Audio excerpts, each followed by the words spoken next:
Assalamualaikum warahmatullahi wabarakatuh. Di sini saya dari kelompok 14 ingin mempresentasikan tentang teori Gibbs Marshall Mauss. Saya bersama Mbak dari Wain mempresentasikan tentang materi tersebut.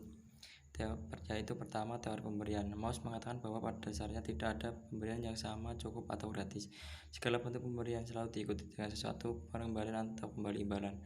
Mauss juga memperlihatkan bahwa ada pemberian yang tidak menuntut diberikan imbalan atau pengembalian oleh si penerima. Contohnya adalah sedekah.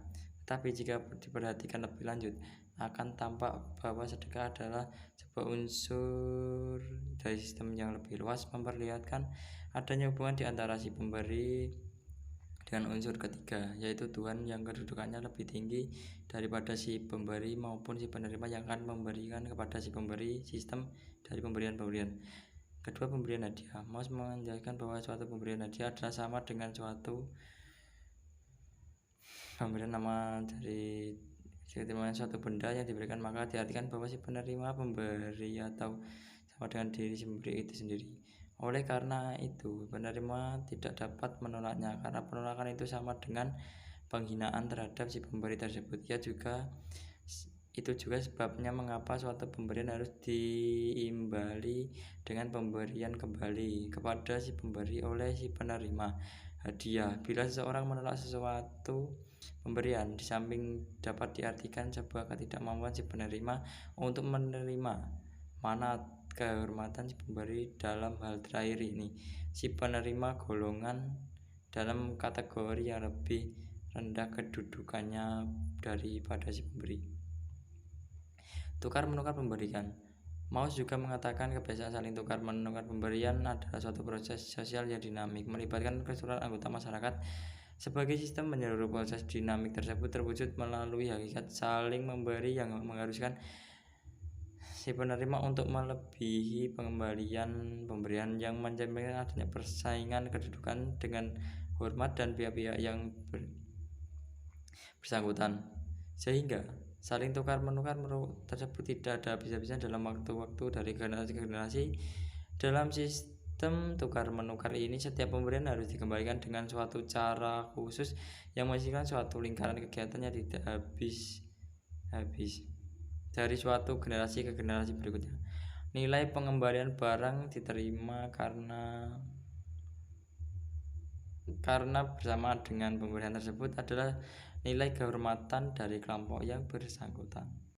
Menurut Mauss, 1992 yang dipertukarkan sebagai prestasi yaitu nilai barang menurut sistem-sistem makna yang berlaku dalam masyarakat yang bersangkutan dan bukannya nilai harfiah dari barang pemberian tersebut.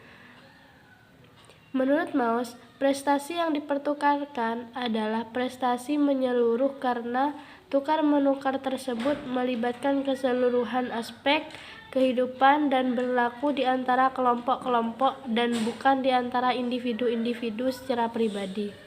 Sedangkan dalam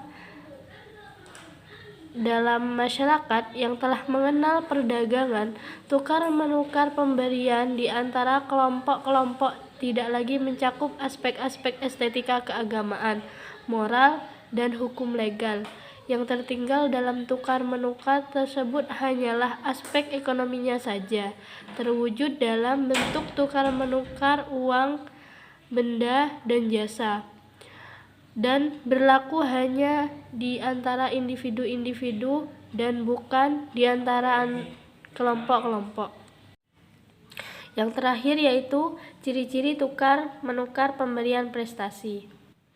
Menurut Marshall Mauss 1992, saling tukar-menukar pemberian prestasi terwujud sebagai saling tukar-menukar pemberian hadiah yang mempunyai ciri-ciri. Yang pertama, pengembalian benda yang diterima tidak dilakukan pada saat pemberian hadiah itu diterima, akan tetapi pada waktu yang berbeda sesuai dengan adat kebiasaan yang berlaku. Kalau pemberian imbalan diberikan pada waktu yang sama, maka itu disebut dengan barter. Yang kedua, pengembalian pemberian hadiah yang diterima tidak berupa barang yang sama dengan yang diterima, akan tetapi dengan barang yang berbeda. yang mempunyai nilai sedikit lebih tinggi daripada hadiah yang telah diterima, atau setidak-tidaknya sama dengan itu. Yang ketiga, benda-benda pemberian yang diterima tidak dilihat sebagai benda dengan nilai harfiahnya, akan tetapi sebagai makna atau prestasi, karena benda-benda tersebut dipercaya berisikan makna atau kekuatan gaib yang oleh Mauss digolongkan ke dalam suatu kategori yang dinamakan prestasi atau prestation. Itulah pemaparan materi dari kelompok kami mengenai teori Gift Marcel Mauss. Mohon maaf apabila ada salah kata. Terima kasih atas perhatiannya. Wassalamualaikum warahmatullahi wabarakatuh.